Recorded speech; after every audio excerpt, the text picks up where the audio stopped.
अदा मल्हार के पाण ज़ोरी तरसाए वठूं आ त सुठो। बाबा 4 दड़का ॾिया ॿियो छा। तुंहिंजे पीउ खे त मां मुतमइन करे वठां, पर मसलो खान बहादुर जो आहे।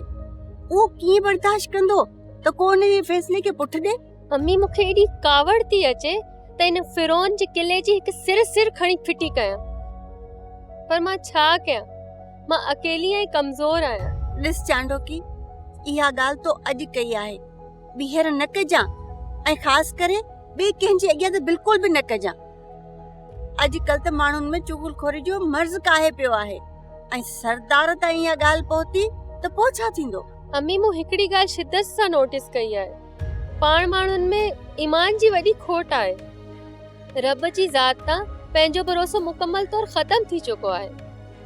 तॾहिं त ख़ुदा जे ख़ौफ़ बदिरां असांजे दिल में पाण जहिड़े इंसाननि जो ख़ौफ़ भरियल आहे। वॾनि जी नज़र वॾी हूंदी आहे, उहा परे ताईं ॾिसंदी आहे, पर अॼुकल्ह जी नौजवान नस्ल रुगो अॼु खे ई ॾिसंदी आहे। अॼु जे ॾींहं खे सोचो था, पर दूरंदेशी भी का शइ हूंदी आहे। रही ॻाल्हि ईमान जी कमज़ोरीअ जी, त अहिड़ो कुझु बि न आहे। रब ते भरोसो ई असांजी कुल पूंजी आहे। पोइ ही डप अकुल डिॼंदो आहे ऐं जवानी अंधी हूंदी आहे। राह जे ख़तरनि खे लेखे में नाहे आणींदी। तव्हांजो ई जवाब मूंखे मुतमइन करण लाइ काफ़ी न आहे। धीअ, छा 4 अखर पढ़ी पई आही? छा इहो सॼो इल्मु मां ते आज़माए मथे में सूर विझंदी? आऊं हिकु सीधी सादी औरत, तूं यूनिवर्सिटी में पढ़ी आहीं, तोखे मुतमइन करण लाइ वॾा वॾा दलील किथां आणिया?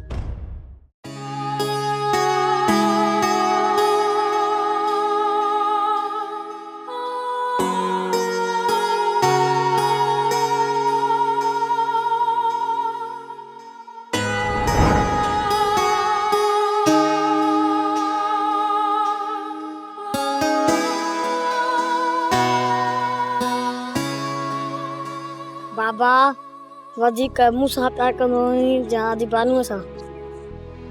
सालियो पुट, बाबा ॻाल्हि ॿुधाई, जगरे साॼी अख तूं आहीं त खाॿी अख ये बानो भी आहे। तव्हां ॿई मूंखे माखीअ खां बि वधीक मिठा आहियो, सम्झो? मुंहिंजूं अखियूं आहियो, मुंहिंजूं अखियूं आहियो। पोइ मूंखे पंहिंजे हथनि मानी छो कोन कराई? यार तूं पाण त मूंसां जोड़ो वॾनि वारियूं ॻाल्हियूं पियो थो करी।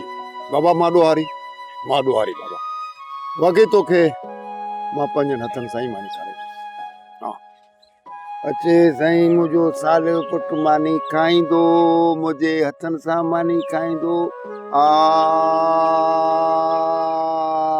हपो